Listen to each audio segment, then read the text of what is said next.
പോണ്ടിച്ചേരിയിൽ നിന്ന് തിരിച്ച് ബാംഗ്ലൂരേക്ക് വരുന്ന വഴിക്കാണ് കേട്ടോ ഞങ്ങൾ ഈ ബ്യൂട്ടിഫുൾ ആയിട്ടുള്ള വ്യൂ കണ്ടത്. പിന്നെ ആർക്കും അവിടെ ഇറങ്ങാതെ പോകാൻ മനസ്സ് വന്നില്ല. പിന്നെ ഞങ്ങൾ അവിടെ ഇറങ്ങാം, കുറച്ച് നേരം അവിടെ സ്പെൻഡ് ചെയ്യാമെന്നൊക്കെയായി ഞങ്ങളുടെ പ്ലാൻ. ശരിക്കും ഞങ്ങളുടെ പ്ലാൻ അതായിരുന്നില്ല. പോണ്ടിച്ചേരിയിൽ നിന്ന് നേരത്തെ ഇറങ്ങാൻ തന്നെ കാരണം ഇവർക്ക് രണ്ടുപേർക്കും പിറ്റേന്ന് ഡ്യൂട്ടി ഉണ്ടായിരുന്നു. അപ്പോൾ രാത്രി നേരത്തെ എത്തുവാണെങ്കിൽ കുറച്ച് നേരം നന്നായിട്ട് ഉറങ്ങിയിട്ടല്ലേ ഡ്യൂട്ടിക്ക് പോകാൻ പറ്റുള്ളൂ. അപ്പോൾ അതൊക്കെ പ്ലാൻ ചെയ്തിട്ടായിരുന്നു കേട്ടോ.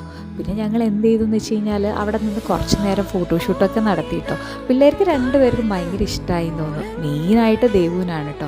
അവൾ ഫുൾ ഓട്ടായിരുന്നു ആ വയലിൻ്റെ അടുത്തൂടെയൊക്കെ ആയിട്ട്. പിന്നെ അവൾ പോയി ഒരു മുത്തശ്ശി ആട്ടുംകുട്ടികളെ കൊണ്ട് നിൽക്കുന്ന കണ്ടു. പിന്നെ അവരുടെ കൂടെയായിരുന്നു ഫുള്ള് കളി. ഫുൾ ആട്ടുംകുട്ടികളുടെ പിന്നാലെയായിരുന്നു. തിരിച്ച് വരാനേ പ്ലാൻ ഉണ്ടായിരുന്നില്ല. ഞാനെല്ലാം കൂടെ ലാസ്റ്റ് പിടിച്ച് വലിച്ച് കൊണ്ടുവന്നാണ് കേട്ടോ. പിന്നെ ലാസ്റ്റ് ഞങ്ങളൊരു ഫോട്ടോഷൂട്ടൊക്കെ ചെയ്യാൻ പ്ലാൻ ചെയ്തു. പക്ഷേ എന്നെ പൊക്കാൻ അവൻ ആരോഗ്യം ഉണ്ടായിരുന്നില്ല. കാരണം ഞാനിപ്പോൾ ഈ അടുത്ത് നന്നായിട്ട് വണ്ണം വെച്ചായിരുന്നു.